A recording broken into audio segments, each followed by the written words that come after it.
Alright, good afternoon everybody. Happy Sunday. Today is the official release of my very first-person view moto vlog. Like this. I've done a few in the past where I was using the 360 camera that I have in the back, and don't you worry. Those are still going to be around, but I wanted to kind of change the pace and get more of a first-person point of view moto vlog out for you guys, and try to start uploading a little bit more consistently here on the YouTube platform. So, for anybody who doesn't know, my name is Das. I am from Southern California here in San Diego. I've been doing content creation for about a year. Most of you probably know me from Instagram, TikTok, Facebook, and that like, but I've always wanted to do more long-term videos, and that's what we have here today. It's going to be more of a chill one. I've decided to pick one topic and stick with it. I kind of wanted to talk about what you should get for your first motorcycle. Now, I know this topic is done to death. Everybody's done a video on what motorcycle you should get. But I wanted it to be an easy first one where I could be comfortable talking and just kind of get through it with you guys. You know, the first one's always the hardest. When it comes to your first type of motorcycle, I actually have a little bit different of an opinion than a lot of people do. The most common answer that you're probably going to hear is like a Ninja 300 or some form of 300, possibly 500. Now, those are great recommendations, and I don't necessarily disagree, but I don't believe you have to be so limited. In my opinion, the very best, by far the best motorcycle that you can get for your first one is going to be the one at the MSF course. I always recommend people, new riders especially, take the MSF course so that way you can learn how to ride a motorcycle if you've never ridden one before in your entire life. Because they are a whole different beast when it comes to automatic vehicles, and you need to have your bases down. A little 125 should be everybody's first motorcycle, no matter which way you go about it. Now, the caveat with that is that your first motorcycle, or I should say the 125 that you ride at the MSF course, you only need to ride it for about 10-15 hours, and then after that, I kind of recommend that you get whatever you want. There's no real first bike, like you need to get this one. It all depends on how comfortable you are with yourself and how much you trust yourself, and that's really it. Let me just go ahead and change lanes here. Like me, I bought my Vulcan 650 about 2 weeks before I took the MSF course, never having ridden a motorcycle before. And I went to the MSF course, learned everything that I could, rode the Vulcan around for 2 months or so, and then I bought this thing, the Honda Africa Twin 1100, which is by far and away what a lot of people would call the worst starter bike that you could possibly get. After you have that first month or so and you've built up your confidence, your options open up a lot. I believe no bike is off limits as long as you're willing to take the time to learn and understand that specific bike, because bikes are different from vehicles, or cars I should say, in that they're very unique. Each one has its own different riding style, their own little quirks that you just need to figure out, different heights, everything and all that such. So when you hop on a motorcycle, as long as you're comfortable on it, you're probably going to do fine when it comes to actually riding it. And you don't need to be all that worried, because motorcycles are not as bad as people make them out to be. They are dangerous, and you do need to respect them. But at the end of the day, as long as you are a smart rider making smart decisions, any bike is really up there for the taking. Now, if I had to make some recommendations on the first motorcycle that you could potentially get, I really liked my Vulcan 650. After I took the MSF course, I really felt like I had a good understanding, or at least I had the confidence to get on a motorcycle and not instantly crash it. That's the main thing. I went out, I got my Vulcan 650, got my Vulcan 650, and I thought that was a great starter bike. It's got that Ninja 650 engine on a cruiser frame, so it was nice, relaxed. It's got plenty of power, so that way I don't get bored of it ever. And you know, it was really, it allowed me to apply my skills, you know, being able to flat-foot it, all that stuff. I really enjoyed it. I really enjoyed my 650, even though I don't ride it too much anymore. I mostly ride this Africa Twin now. And this is the point that I'm trying to make, is that everybody's heard the story of, oh, this guy got a motorcycle, he upgraded within 3 months, 6 months of buying it. That is almost a universally told story amongst all motorcyclists ever. Every single motorcyclist, they buy a motorcycle and then upgrade right away. So that is the reason that I'm not entirely opposed of going a little bit bigger and getting a bike that you're more inclined to ride as your, air quote, first bike after you've taken the MSF course and you've had some experience operating a two-wheel vehicle. You really, when you're picking your first bike, you really need to sit down and think about what type of bike you actually want, because chances are you're going to get tired of the beginner bikes that people always claim are the best, like the Ninja 300, the MT-03, stuff like that. Most people upgrade from those pretty quickly, at least within the first year. Now, for some people, that may not be the best option, because as we all know, motorcycles depreciate in value pretty heavily. I don't care what all these Facebook marketplace bros think right now, because the used motorcycle market is absolutely insane. We all know this, and nobody's buying these bikes for $1,000 off MSRP that are 4 years old and have 7,000 miles on them. Nobody's buying those. They're just sitting for months.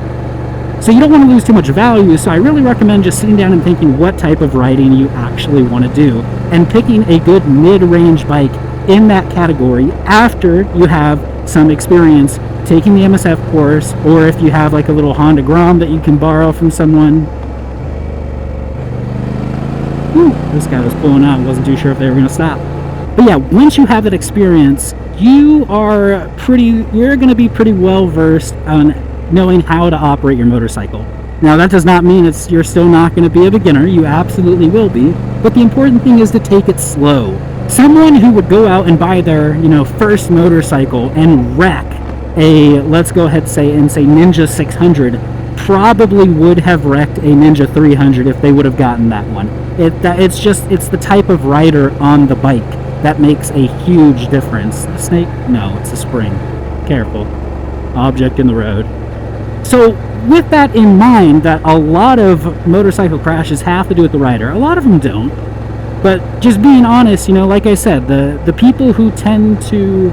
The person that's going to go out, buy a bike, and wreck it in a month was going to wreck a R1, a Ninja 600, a Africa Twin, or an MT-03. They were going to wreck... It was going to happen anyways. They just weren't being smart.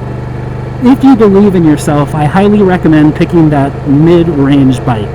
Like a Ninja 600 actually isn't too bad of a shout. A Ninja 500, something like an MT-06. But the most important thing is that you really want to figure out what type of riding you actually want to do. The reason that I say that is I fell in love with motorcycle camping, so that's why I bought the Africa Twin not too long after I had bought the Vulcan 650, because I was like, the Vulcan 650 is nice, it gets me from point A to point B, but it's not what I wanted. I did all the research on YouTube being, what should I get for my first bike? And nobody said an Africa Twin. Everyone said, do not get an Africa Twin as your first motorcycle. And to be fair, they're probably right, but I wish that my first motorcycle would have been something more along the lines of like a, KLR 650, a Versus 300, something more of the adventure style.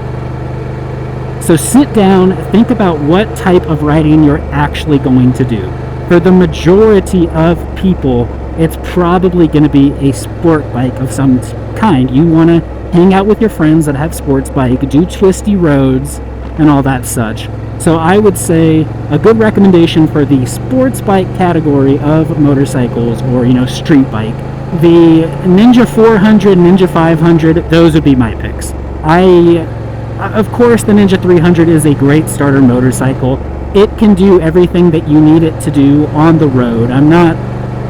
I am not fundamentally against that, but one of the advantages you have on a motorcycle, and you have to really look at the advantages of a motorcycle because there's so many disadvantages out on the road when it comes to your safety. The one advantage or two advantages that you actually have are your quickness and your mobility. Being able to be faster and maneuver faster than every other vehicle out on the road is of the utmost importance. You need to be able to accelerate past a vehicle. You need to get away from the traffic that's on the road. That's a huge part of being safe on a motorcycle. So for that reason, I actually kind of disqualify the 300 range of motorcycles. Now, of course, CC isn't everything, but in general, that 300cc motorcycle that a lot of people point to as what you should get as your first motorcycle, I tend to disagree in that regard, especially if you're trying to buy a motorcycle and not upgrade fairly quickly after getting it. Because because that 300 class of motorcycle just doesn't have the top end acceleration that I think is required to maneuver on what is US highway systems. Now, if you're in a smaller country and you're only going to be riding around the street, the 300 class is completely fine. I have no issue there whatsoever. But for sport bikes, I'm going to go with the Ninja 400, the 500, the CBR 500, and then the CBR 650 are going to be excellent choices for, a motorcycle that is a great first bike, not necessarily a beginner bike, but your great first bike that you're going to keep for a long time. Moving on to the adventure motorcycle range, your options are much more limited. I am not going to recommend somebody go out and buy an Africa Twin for your first street motorcycle. I'm not going to recommend that whatsoever. They are way too big to the point where you're not going to learn anything. You're going to be fighting the bike so much, you're going to drop it. Africa Twin is an upgrade bike. Unless you are a 7-foot monster that doesn't fit on any other motorcycle, the Africa Twin is what you're going to want to, something like an Africa Twin or like the Tenere 700, those are the type of things that you're going to want to avoid. Honestly, in the adventure bike market, there's not too many options that you could possibly go for that are going to be good in terms of its weight, its height, your ability to learn the fundamentals on a motorcycle. If I had to pick one, it would probably be something like a Versys 600 or like the Honda NCX 500. Those are really kind of the only options that you have. Unless you want to migrate more towards like a dual sport range, then your options open up a little bit more. For the cruiser market, I would definitely say the Vulcan 650 was an excellent motorcycle to learn on. That thing's got tons of power, but it's still maneuverable, its weight is super low, and I just think it's awesome to learn on. Then you also have your top choices of the Honda Rebel 500. I think that's an excellent motorcycle that you could keep for a long, long time.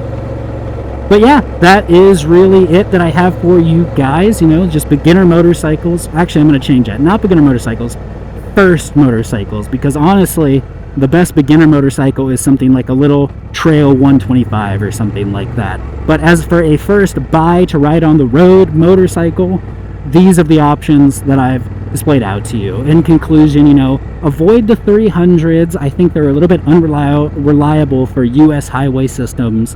Pick something in the 400 to 500, maybe even 600 cc range if you are feeling lucky.